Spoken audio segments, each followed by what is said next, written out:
Taarifa hizo nilipigiwa na mjomba wa marehemu na nikafika kwenye tukio mimi nikiwa na makamanda wangu, nikajiridhisha kama kiongozi wa serikali, nikaona kuna haja ya kutoa taarifa kwenye jeshi la polisi.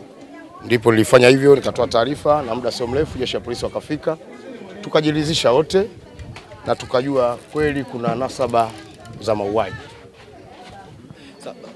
Kabla ya tukio hili, pengine eneo hili limekuwa na historia ya matukio ya aina hii kuweza kutokea? Hapana. Hamjawahi kupokea taarifa zozote Hapana. Tukio kama hili? Hapana. Sasa baada ya tukio hili kutokea, wewe kama kiongozi wa serikali wa eneo hili umejipanga vipi sasa, na pengine ipi neno lako kwa wananchi ambao? Na kujipanga kumeanza toka jana, ndio maana mtumiwa yuko mikononi kwa jeshi la polisi. Hiyo ndio kazi zetu kama serikali, kwa sababu serikali huwa tunategemea wananchi. Kama serikali hatuwezi kufanya kazi pekee yetu bila wananchi. Tunaamini kabisa hii nyumba ilikuwa na wapangaji zaidi ya 5 na tukio lilotokea ni kubwa na mambo yote yalifanyika hapa alfajiri kwa asubuhi. Kwa hiyo vinaenda wapi? Sasa mnatuchanganya sasa. Tuendelee. Kwa hiyo mimi kama kiongozi wa serikali siamini kama hakuna mtu aling'amua hiki kitu. Sawa Lakini watu waliokuwa wengi wanaogopa kukaa mbele kutoa taarifa.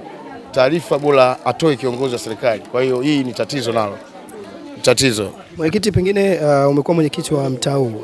Kuna namna yote uliwahi kupokea kesi ya mtuhumiwa huyu ama ni tukio lake la kwanza? Hapana, nilishawahi kupokea kesi na nilimkamata mwenyewe nikampeleka Mwijuma na akapelekwa Oysterbay, akakaa kama wiki 2, lakini familia kama unavyojua uchungu wa mwana unajua mzazi.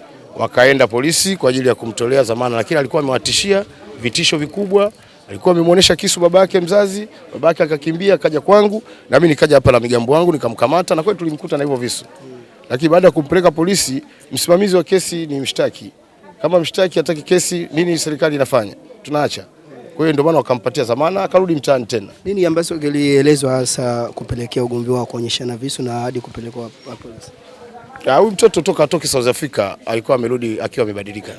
Sababu mtu tuliokuwa naye toka yuko mdogo tunamjua alikuwa na akili gani, lakini baada ya kwenda huko alivyorudi akawa amebadilika zaidi. Sasa kama unavyojua serikali huwezi kumkamata mtu bila kuwa na evidence. Evidence ndio hizi. Wapo ambao wanasema ni ugomvi wa kifamilia, kwa maana wapo ambao wanadai alikuwa anatuma pesa kwa ajili ya ujenzi wa nyumba na vitu vingine. Nyumba gani? Nyumba gani alikuwa anajenga? Yeye ametokea kwenye nyumba hii na babu yake ndo alikuwa anamlisha. Kwa hiyo yeye nyumba gani alikuwa anatuma pesa? Kwa kazi gani alikuwa anafanya huko South Africa? Hayo ni maneno tu ya kubuni, ni maneno tu ambayo yapo na kila mtu anapenda kuongea neno ili aonekane anachokiongea watu wamsikilize. Lakini sisi kama wakazi wa hapa tunajua maisha yake Osam ilikuwaje, hata huko alikokuwa tunajua alikuwa anaishi vipi. Wala hakuna kutuma hela kwa hela gani. Umri wake unakadiriwa kuwa na umri wa miaka mingapi? Miaka kama 28 kitu kama hiyo. Na tukio hilo linakadiriwa kutendwa ama kutekelezwa kwa silaha gani ambayo ametumia Alitumia shoka. Alitumia shoka na uzuri mwenyewe katuambia aliwakuta wamelala. Kwa sababu walikuwa wanalala chumba kimoja. Na yeye alikuwa amelala na babake mdogo, lakini babake alikuwa amelala chini. Kwa hiyo yeye alipopatwa na hiyo shida yake, basi akachukua shoka, akamwanza babake mzazi maana yake. Shida gani hiyo? Naam. Shida gani ambayo ilipata? Shida si hili tukio. Hili tukio ni uendazimu, kwa sababu binadamu uliokamilika huwezi kufanya vitu hatari kama hiyo. Kwa hiyo baada ya kumwanza baba mtu mzazi, kisha babake mdogo alivyoinuka kwenye kitanda, akakutana na yeye na shoka lingine. Hapana. Jarize chochote. Hayo mambo mengine ya jeshi la polisi. Wakazi wa eneo hili sasa yawezekana kwa sasa wapo kwenye hofu kubwa baada ya tukio la namna hii. Wewe unawaambia nini wakazi wa eneo hili pengine kuwatoa hofu na mashaka kuhusiana na usalama wao, kwa sababu tukio kama hili limetokea katika eneo lako ambalo pia wao wanaishi? Usalama upo na mtaa wetu uko salama.